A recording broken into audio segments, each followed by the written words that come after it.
Hello, আসসালামু আলাইকুম। আজকে সবার সাথে একটা একটা এভিয়েশনের একটা দুঃখজনক স্যাড নিউজ শেয়ার করব। গত ২৯শে মে আমস্টারডাম স্কিফোল এয়ারপোর্টে একটা মর্মান্তিক অ্যাক্সিডেন্ট হয় এবং এটা আসলে খুবই দুঃখজনক। আমরা এটা আশা করি না। কেএলএম একটা পুরাতন এয়ারলাইন্স, সবচেয়ে পুরাতন এয়ারলাইন্সের মধ্যে অন্যতম।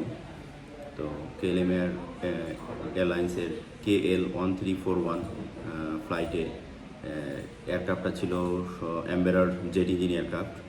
তো ফ্লাইটটা স্কিফোল এয়ারক্রাফট থেকে ডেনমার্কের উদ্দেশ্যে টেক অফ করার জন্য প্রস্তুত হচ্ছিল।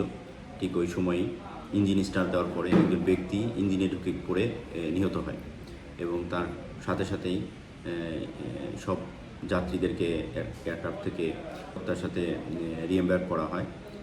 তো জিনিসটা খুবই দুঃখজনক, নিউজটা সবার জন্য যারা এভিয়েশনে কাজ করেন। তো এই জন্য সবার সাথে শেয়ার করলাম। আপনারা যারা এয়ারপোর্ট বা এভিয়েশন বা এয়ারক্রাফটের আশেপাশে থাকেন, প্লেন এয়ারক্রাফট টেক অফ করার সময় খুবই সতর্ক দৃষ্টিতে থাকবেন। এইসব বিষয়গুলো থেকে যেন এড়িয়ে থাকতে পারেন বা এইসব অনাকাঙ্ক্ষিত দুর্ঘটনা আমরা আসলে কাম্য করি না। ধন্যবাদ সবাইকে সাথে থাকার জন্য।